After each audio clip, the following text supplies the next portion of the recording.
Friends, എല്ലാവർക്കും നിംഷാസ് കിച്ചണിലേക്ക് സ്വാഗതം. ഇന്ന് നമുക്ക് നല്ല ഹെൽത്തി ആയിട്ടുള്ള ഓട്സ് ഓംലെറ്റ് തയ്യാറാക്കിയാലോ. പ്രത്യേകിച്ച് ഡയറ്റ് ഒക്കെ ചെയ്യുന്നവർക്ക് അല്ലെങ്കിൽ ബാച്ചിലേഴ്സിനൊക്കെ വളരെ പെട്ടെന്ന് തന്നെ തയ്യാറാക്കി എടുക്കാവുന്നത് തന്നെയുള്ളൂ. അപ്പൊ നമുക്ക് പെട്ടെന്ന് വീഡിയോയിലേക്ക് കിടക്കാം. അപ്പൊ നമുക്ക് നല്ല ഹെൽത്തിയും അതുപോലെ ടേസ്റ്റിയുമായിട്ടുള്ള ഓട്സ് ഓംലെറ്റ് എങ്ങനെ തയ്യാറാക്കണേന്ന് നോക്കാം.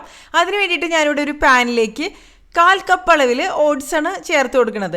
അപ്പം ഞാനിവിടെ ഇതുപോലെ റോൾഡ് ഓട്സ് ആണ് കേട്ടോ ഇതിന് വേണ്ടിയിട്ട് എടുത്തിരിക്കുന്നത്. ഏത് വെറൈറ്റി ഓട്സ് വേണമെന്നുണ്ടെങ്കിൽ നിങ്ങൾക്ക് ഇതിന് വേണ്ടിയിട്ട് ഉപയോഗിക്കാം. അപ്പോൾ ഇൻസ്റ്റൻറ്റ് ഓട്സ് ആണെന്നുണ്ടെങ്കിൽ പിന്നെ വറുത്തെടുക്കേണ്ട ആവശ്യം നിർബന്ധമില്ല കേട്ടോ. ഞാൻ ഇതുപോലെ ഒന്ന് ഡ്രൈ റോസ്റ്റ് ചെയ്തെടുക്കണം. ഓട്സ് നല്ല ക്രിസ്പി ആയിട്ട് മാറണം. അപ്പോഴായിരിക്കും കൂടുതൽ നന്നായിട്ട് വരിക. നമുക്ക് അപ്പോഴായിരിക്കും പെർഫെക്റ്റ് ആയിട്ട് പൊടിച്ചെടുക്കാനൊക്കെ കുറച്ചും കൂടിയും എളുപ്പമായിട്ട് തന്നെ വരിക കേട്ടോ. കണ്ടില്ലേ, ഈ ഒരു രീതിയിൽ ലോ ടു മീഡിയം ഫ്ലെയിമിൽ വെച്ചിട്ട് തന്നെ നന്നായിട്ട് റോസ്റ്റ് ചെയ്തെടുക്കുക. അപ്പോൾ നല്ലൊരു മണവും വരും. കരിഞ്ഞു പോകാതെ ശ്രദ്ധിക്കുക. പ്രത്യേകിച്ച് ഹൈ ഫ്ലെയിമിലൊക്കെ വെച്ച് റോസ്റ്റ് ചെയ്തെടുത്ത് കഴിഞ്ഞാൽ പെട്ടെന്ന് തന്നെ കരിഞ്ഞു പോകാനുള്ളൊരു സാധ്യത വളരെ കൂടുതലാണ്. ഇത് മതി. നമുക്കിനി ഫ്ലെയിം ഓഫ് ചെയ്ത് കൊടുക്കുക. ഇനി ഇത് നന്നായിട്ടൊന്ന് തണുത്ത് വരട്ടെ. തണുത്ത് വരുന്ന ആ ഒരു സമയം കൊണ്ട് നമുക്ക് ബാക്കി പരിപാടികൾ ഇതിന് വേണ്ടിയിട്ടുള്ളതൊക്കെ ഒന്ന് ചെയ്തെടുക്കാം കേട്ടോ. അപ്പോൾ ഓട്സ് ഓംലെറ്റ് എന്ന് പറയുമ്പോൾ ഇതിൽ എഗ്ഗ് കൂടി നമ്മൾ ചേർത്തിട്ടാണ് തയ്യാറാക്കുന്നത്. അപ്പോൾ ഇതിന് വേണ്ടിയിട്ട് ഞാനിവിടെ 2 മുട്ട ഒരു പാത്രത്തിലേക്ക് പൊട്ടിച്ച് ഒഴിച്ചു കൊടുക്കുകയാണ്. പിന്നെ ഇതിലേക്ക് കുറച്ച് വെജിറ്റബിൾസും അതുപോലെ ഫ്ലേവറിന് വേണ്ടിയിട്ടുള്ള കുറച്ച് കാര്യങ്ങളും കൂടി നമ്മൾ ഇതിലേക്ക് ചേർത്ത് കൊടുക്കും. അപ്പോൾ ഈ ഒരു അളവിന് 2 മുട്ട നല്ല പെർഫെക്റ്റ് ആയിട്ട് തന്നെ വരും കേട്ടോ. ഇനി ഇതിലേക്ക് നമുക്ക് കുറച്ച് വെജിറ്റബിൾസ് ചേർത്ത് കൊടുക്കുക. അപ്പോൾ വെജിറ്റബിൾസ് ചേർക്കുന്നത് എല്ലാം നല്ല ചെറിയ കഷ്ണങ്ങളായിട്ട് മുറിച്ചിട്ട് തന്നെ ചേർക്കാം കേട്ടോ. അപ്പോഴായിരിക്കും നന്നായിട്ട് വരിക. ഞാനിവിടെ ആദ്യം ഇതിലേക്ക് ചേർത്ത് കൊടുക്കുന്നത് ഒരു പകുതി തക്കാളി കുരുവൊക്കെ കളഞ്ഞതിന് ശേഷം ചെറുതായിട്ട് മുറിച്ചെടുത്തതാണ്. ഒരുപാട് അളവിൽ വെജിറ്റബിൾസ് വേണ്ട, വളരെ കുറച്ച് തന്നെ മതി. കുറച്ച് അളവിൽ മാത്രമല്ലേ നമ്മൾ ഉണ്ടാക്കുന്നുള്ളൂ. പിന്നെ ഒരു ചെറിയ സവോളയുടെ പകുതി ചെറുതായിട്ട് മുറിച്ചത് ഇതിലേക്ക് ചേർത്ത് കൊടുക്കുക. ഇനി ഇതിലേക്ക് നമുക്ക് ചേർത്ത് കൊടുക്കേണ്ടത് ക്യാപ്സിക്കം നല്ല ചെറുതായിട്ട് മുറിച്ചെടുത്തതാണ്. അപ്പോൾ കളേർഡ് ക്യാപ്സിക്കം വേണമെന്നുണ്ടെങ്കിൽ നിങ്ങൾക്ക് ഉപയോഗിക്കാം കേട്ടോ. അപ്പോൾ കൂടുതൽ കളർഫുള്ളായിട്ട് തന്നെ മാറും. ഞാനിപ്പോൾ ഒരു വലിയ ക്യാപ്സിക്കത്തിൻ്റെ ഒരു 1/4 ഭാഗം മാത്രമേ ഇതിലേക്ക് ചേർത്ത് കൊടുത്തിട്ടുള്ളൂ.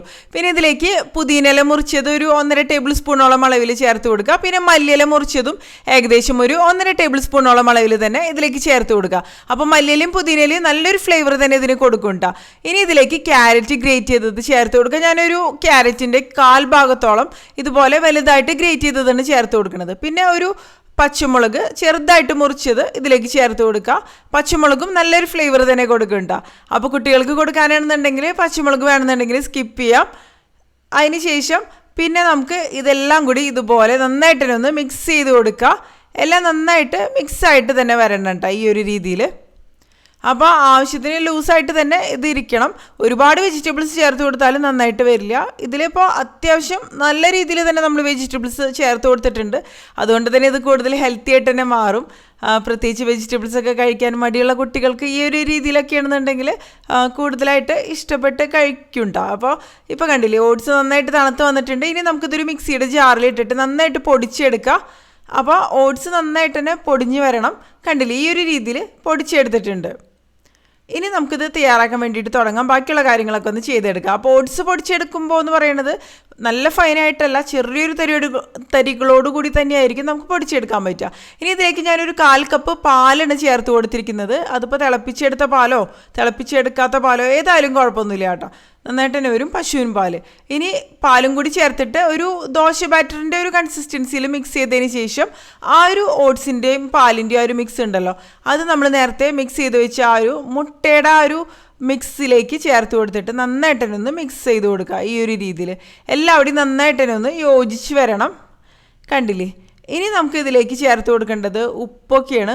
ഉപ്പ്, കുരുമുളക് പൊടി അതുപോലെയുള്ള കാര്യങ്ങളാണ്. അപ്പോൾ ഇതുവരെ നമ്മൾ ഉപ്പൊന്നും ഇതിലേക്ക് ചേർത്ത് കൊടുത്തിട്ടില്ല. അപ്പോൾ ഉപ്പ് ചേർത്ത് കൊടുക്കുമ്പോൾ ശ്രദ്ധിച്ച് തന്നെ ചേർത്ത് കൊടുക്കാം കേട്ടോ. കൂടിപ്പോയി കഴിഞ്ഞാൽ പിന്നെ നന്നായിട്ട് തന്നെ വരില്ല. അപ്പോൾ ഉപ്പ് ആവശ്യത്തിന് ചേർത്തിട്ടുണ്ട്. ഇനി ഇതിലേക്ക് കുരുമുളക് പൊടി കൂടി 1 ടീസ്പൂണോളം അളവിൽ ചേർത്ത് കൊടുക്കുന്നുണ്ട്. അത്യാവശ്യം എരിവ് വേണമല്ലോ. പിന്നെ നമ്മൾ പച്ചമുളക് കൂടി ഇതിലേക്ക് ചേർത്ത് കൊടുത്തിട്ടുണ്ട്. പിന്നെ മുളക് പൊടി അതുപോലെയുള്ള കാര്യങ്ങളൊന്നും ഞാൻ ഇതിലേക്ക് ചേർത്ത് കൊടുക്കുന്നില്ല. അല്ലാതെ തന്നെ ആവശ്യത്തിന് എരിവും കാര്യങ്ങളൊക്കെ തന്നെ ഉണ്ടാവും കേട്ടോ. ഇനി ഇത് നന്നായിട്ട് തന്നെ ഒന്ന് ഇതുപോലെ ഒന്ന് മിക്സ് ചെയ്ത് കൊടുക്കുക. ഇനി നമുക്കിത് തയ്യാറാക്കാൻ വേണ്ടിയിട്ട് തുടങ്ങാം. അപ്പോൾ അതിന് വേണ്ടിയിട്ട് ഞാനിവിടെ ഒരു പാൻ എടുത്തിട്ടുണ്ട്. പാൻ ചൂടായിട്ട് വരുന്ന സമയത്ത് നമുക്കിതിലേക്ക് എണ്ണ ഒഴിച്ച് കൊടുക്കുക. അപ്പോൾ നിങ്ങൾക്ക് വേണമെന്നുണ്ടെങ്കിൽ ഒലീവ് ഓയിൽ ചേർത്ത് കൊടുക്കുക. ഇപ്പോൾ ഡയറ്റൊക്കെ ചെയ്യുന്ന ആൾക്കാർക്ക് വേണമെന്നുണ്ടെങ്കിൽ ഒലീവ് ഓയിൽ ഉപയോഗിക്കാം കേട്ടോ, അല്ലെങ്കിൽ വെളിച്ചെണ്ണ ഉപയോഗിക്കാം. ഞാനിപ്പോൾ വെളിച്ചെണ്ണയാണ് ഇതിന് വേണ്ടിയിട്ട് ഉപയോഗിക്കുന്നത്. അപ്പോൾ വെളിച്ചെണ്ണ ഒഴിച്ചു കൊടുത്തിട്ടുണ്ട്. ഇനി ഇതിലേക്ക് നമുക്ക് ഈ ഒരു മിക്സ് മുഴുവനായിട്ട് ഒഴിച്ചു കൊടുക്കുക. അപ്പോൾ കൂടുതൽ അളവിൽ നിങ്ങൾ ഉണ്ടെന്നുണ്ടെങ്കിൽ ഒരുപാട് കട്ടിയായിട്ട് ഉണ്ടാക്കാതിരിക്കുന്നതായിരിക്കും നല്ലത് കേട്ടോ. അപ്പോൾ 2-3 പ്രാവശ്യമൊക്കെ ആയിട്ട് നിങ്ങൾക്ക് തയ്യാറാക്കിയെടുക്കാം. ഇതിപ്പോൾ ഒരു പ്രാവശ്യം തയ്യാറാക്കിയെടുക്കാവുന്നത് തന്നെയുള്ളൂ കേട്ടോ. അപ്പോൾ ഇതുപോലെ ഒന്ന് സ്പ്രെഡ് ചെയ്ത് കൊടുത്തിട്ടുണ്ട്. ഇനി നമുക്കിതൊന്ന് അടച്ച് വെച്ചിട്ട് കുക്ക് ചെയ്തെടുക്കണം. അപ്പോഴായിരിക്കും പെർഫെക്റ്റ് ആയിട്ടുള്ളൊരു രീതിയിൽ ഇത് കുക്കായിട്ട് വരിക. അടച്ച് വെച്ചിട്ട് ലോ ഫ്ലെയിമിൽ വെച്ചിട്ട് തന്നെ കുക്ക് ചെയ്തെടുക്കുക. അപ്പോഴായിരിക്കും നന്നായിട്ട് തന്നെ വെന്ത് വരിക കേട്ടോ. അപ്പോൾ മുകൾ ഭാഗവും അത്യാവശ്യം കുക്കായിട്ട് വരുന്ന ഒരു സമയത്ത് നമുക്കിത് തുറന്നിട്ട് ഒന്ന് മറിച്ചിട്ട് കൊടുക്കാം. അപ്പോൾ തിരിച്ച് മറിച്ചിട്ടാൽ തന്നെയായിരിക്കും നല്ല രീതിയിൽ തന്നെ ഇത് കുക്കായിട്ട് തന്നെ മാറുക കേട്ടോ. അപ്പോൾ കണ്ടില്ലേ, ഒരുവിധം 3/4 ഭാഗത്തോളം ഇത് കുക്കായിട്ട് വന്നിട്ടുണ്ട്. പിന്നെ ഓട്സ് നമ്മൾ ഓൾറെഡി റോസ്റ്റ് ചെയ്തെടുത്തതല്ലേ, അപ്പോൾ പിന്നെ അധികം കുക്കാവാനൊന്നും തന്നെ ഇല്ല. ഇതിപ്പോൾ തിരിച്ചിട്ട് കൊടുത്തിട്ടുണ്ട്. ഇനി തിരിച്ചിട്ട് കൊടുത്തതിന് ശേഷം കുറച്ച് സമയം കൂടി ഒന്ന് കുക്ക് ചെയ്തെടുക്കാം. ഒരുപാട് സമയം തിരിച്ചിട്ട് കൊടുത്തതിന് ശേഷം കുക്ക് ചെയ്തെടുക്കേണ്ട ആവശ്യമില്ല, പെട്ടെന്ന് തന്നെ കുക്കായിട്ട് വരും. കണ്ടില്ലേ, ഇത് പെർഫെക്റ്റ് ആയിട്ട് വെന്ത് വന്നിട്ടുണ്ട്. ഇത് മതി. അപ്പോൾ നിങ്ങൾക്ക് ബ്രേക്ക്ഫാസ്റ്റ് ആയിട്ട് വേണമെന്നുണ്ടെങ്കിൽ ഇത് കഴിക്കാം, അതുപോലെ ലഞ്ചായിട്ടോ അല്ലെങ്കിൽ എങ്ങനെ വേണമെന്നുണ്ടെങ്കിലും കഴിക്കാവുന്നതേ ഉള്ളൂ. അപ്പോൾ ഇതിപ്പോൾ മാക്സിമം 2 പേർക്ക് കഴിക്കാവുന്നൊരു അളവാണ് ഞാനിപ്പോൾ കാണിച്ചിരിക്കുന്നത്. അപ്പോൾ ബാച്ചിലേഴ്സിനൊക്കെ വളരെ എളുപ്പത്തിൽ തന്നെ തയ്യാറാക്കിയെടുക്കാം. ഹെൽത്തി ആയിട്ടുള്ളൊരു ബ്രേക്ക്ഫാസ്റ്റ് അല്ലെങ്കിൽ ലഞ്ച് ഡിന്നറൊക്കെ ആയിട്ട് നിങ്ങൾക്കിത് കഴിക്കാവുന്നത് തന്നെയുള്ളൂ. അപ്പോൾ ഇതിനു മുമ്പ് തന്നെ ഓട്സ് ഉപയോഗിച്ചിട്ട് പല റെസിപ്പീസും ചെയ്തിട്ടുണ്ട്. നിങ്ങളിത് തയ്യാറാക്കി നോക്കിയതിന് ശേഷം അഭിപ്രായങ്ങൾ പറയാം കേട്ടോ. അപ്പൊ നമുക്ക് മറ്റൊരു അടിപൊളി റെസിപ്പി ആയിട്ട് വീണ്ടും കാണാം.